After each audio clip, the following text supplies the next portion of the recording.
बदौलत भारतीय सेना ने पाकिस्तान को करारी शिकस्त दी और इसके बाद जो उन्होंने फैसला लिया उसने अमेरिका को शर्मसार कर दिया। पर देश के महान क्रांतिकारियों, बलिदानियों और संतों की चर्चा भी नहीं होती,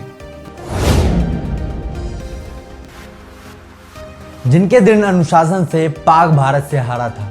अरे आपको याद नहीं, जय जवान जय किसान इनका ही तो नारा था। नमस्कार, आज की इंस्पायरिंग स्टोरी है इसी महान राजनीतिज्ञ, एक विचारक, राष्ट्रभक्त, सफल वक्ता और बहुगुणों से संपन्न भारत के अनमोल रत्नों में से एक, भारत रत्न से सम्मानित श्री लाल बहादुर शास्त्री जी की। बहुत कम लोग हैं जो ये जानते हैं कि इस महान आत्मा का जन्म भी 2 अक्टूबर को, यानी उसी दिन जिस दिन गांधी जी का जन्म हुआ था, उसी दिन उत्तर प्रदेश के वाराणसी से 7 मील दूर एक छोटे से रेलवे टाउन मुगलसराय में एक बहुत ही निर्धन परिवार में हुआ था।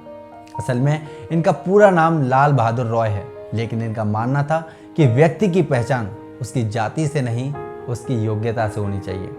और यही वो कारण है कि उन्होंने अपने सरनेम यानी कि रॉय को अपने नाम से अलग कर दिया और केवल लाल बहादुर कहलाए। और बाद में जब उन्होंने शास्त्री की उच्च शिक्षा प्राप्त कर डिग्री हासिल की तो अपने नाम के पीछे शास्त्री लगाना उचित समझा। शास्त्री जी के पिता एक स्कूल में टीचर थे। जब लाल बहादुर शास्त्री 2 वर्ष के थे तो उनके पिता का देहांत हो गया, जिसके बाद घर की आर्थिक स्थिति बिगड़ती चली गई। लेकिन उनकी मां ने उनका स्कूल जाना नहीं छुड़वाया। स्कूल जाने के लिए शास्त्री जी को गंगा नदी पार करके जाना होता था। शास्त्री जी बचपन से ही पढ़ने में बहुत कुशल, मेहनती, स्वावलंबी और आत्मसम्मानी थे। कई बार जब स्कूल पहुंचने के लिए नाव में बैठने तक के लिए इनके पास पैसे नहीं होते थे तो ऐसे में तैरकर ही गंगा नदी को ये पार किया करते थे। उनके सहपाठी उनसे खूब कहते, पैसों की चिंता मत करो, पैसे हम दे देंगे। पर ये बात उनके आत्मसम्मान के विरुद्ध थी कि इतने गरीब परिवार से थे। कभी कभी गंगा नदी, विशाल गंगा नदी या विराट गंगा नदी जो बनारस में है, सबसे चौड़ी वहाँ पर है, उसको पार करने के लिए बोटमैन को, नाव वाले को देने के लिए उनके पास पैसे नहीं होते थे, तो अपना बस्ता, अपनी किताबें अपने किसी मित्र को दे देते थे। और कई बार कहने पे भी, लाख कहने पे भी वो उस नदी को पार कर लिया करते थे।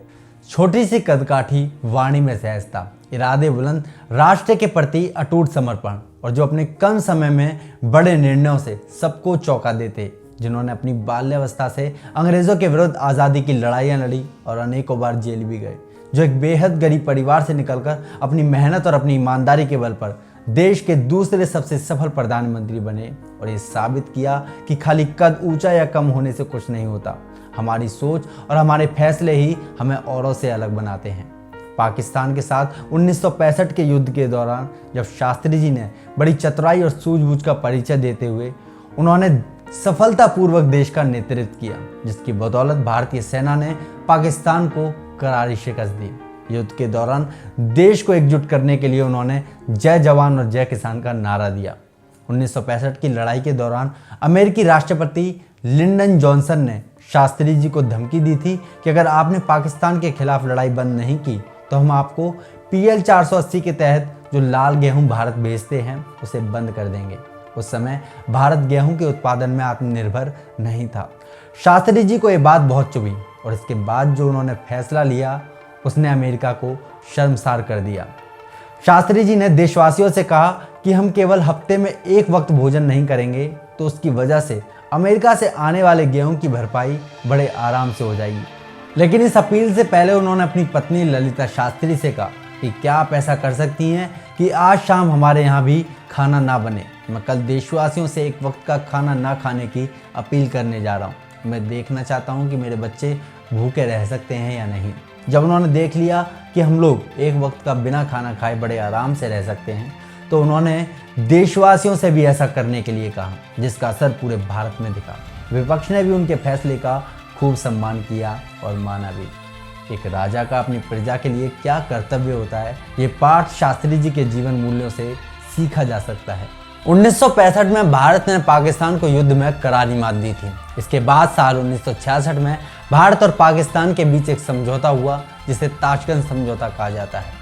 जिस शाम को यानी कि 10 जनवरी 1966 को इस समझौता होता है, उसी रात लगभग 1:10 पर लाल बहादुर शास्त्री जी की बड़े ही रहस्यमय तरीके से मृत्यु हो जाती है। दावा किया जाता है कि शास्त्री जी की मृत्यु दिल का दौरा पड़ने से हुई है। लेकिन उनके डॉक्टर RN चुग, जो कि उस वक्त शास्त्री जी के साथ ताशकंद भी गए हुए थे, उनका कहना था कि उनकी मृत्यु असाधारण तरीके से कराई गई है।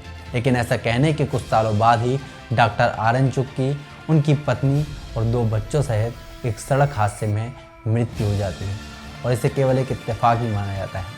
इसके अलावा शास्त्री जी का जो रसोइया था, जो उस वक्त उनके साथ ताशकंद भी गया हुआ था, उसकी मृत्यु भी एक सड़क हादसे में हो जाती है। तब भी इसे एक केवल इत्तेफाक ही माना जाता है। आपको बता दूं कि जिस रात शास्त्री जी की मृत्यु हुई थी, उस रात खाना शास्त्री जी के निजी रसोइये ने नहीं, बल्कि वहाँ के एक निजी नौकर जान मोहम्मद ने बनाया था। शास्त्री जी के पार्थिव शरीर को देखने वालों के मुताबिक उनका शरीर नीला पड़ा हुआ था और उस पर चकते पड़े हुए थे और कटे के कुछ निशान भी उनकी बॉडी पर पड़े हुए थे, जो चीख चीख कर ये कह रहे थे कि नेचुरल डेथ नहीं बल्कि प्लांट मर्डर है। इसके बावजूद भी उनका ना तो कोई ताशकंद में पोस्टमार्टम होता है और ना ही भारत में उनका पोस्टमार्टम होने दिया जाता है। परिवार के बार बार मना करने पर भी शास्त्री जी का दाह संस्कार करा दिया जाता है और इसी के साथ शास्त्री जी की रहस्यमय मृत्यु आज भी एक रहस्य ही है। शास्त्री जी वो पहले व्यक्ति हैं जिन्हें मरणोपरांत भारत रत्न से सम्मानित किया गया। शास्त्री जी, जिनके बारे में जानने के बाद ऐसा महसूस होता है जैसे बहुत समय बाद साक्षात धरती पर किसी देवता ने ये बताने के लिए जन्म लिया हो कि असल में मनुष्य को कैसे जीवन जीना चाहिए, किन आदर्शों के साथ ज़िंदगी में आगे बढ़ना चाहिए। मगर हमारा दुर्भाग्य ये है कि आज भी हम उसी शिक्षा नीति में फंसे हुए हैं जो अंग्रेज़ हमारे लिए छोड़ कर गए थे, जो गुलामी का प्रतीक है, जिसमें अंग्रेजी साहित्य को तो खूब रट्टू तोते की तरह रटवाया जाता है, जिसमें औरंगज़ेब बाबर के कसूतों पर तो खूब जोर दिया जाता है, पर देश के महान क्रांतिकारियों, बलिदानियों और संतों की चर्चा भी नहीं होती। दोस्तों, इस वीडियो को अधिक से अधिक शेयर कीजिए ताकि लोग शास्त्री जी के बारे में, उनके विचारों के बारे में, उनके जीवन मूल्य के बारे में जान सकें और प्रेरणा ले सकें। चैनल को सब्सक्राइब करें और अब मिलते हैं अगली वीडियो में। जब तक के लिए जय हिंद, जय भारत।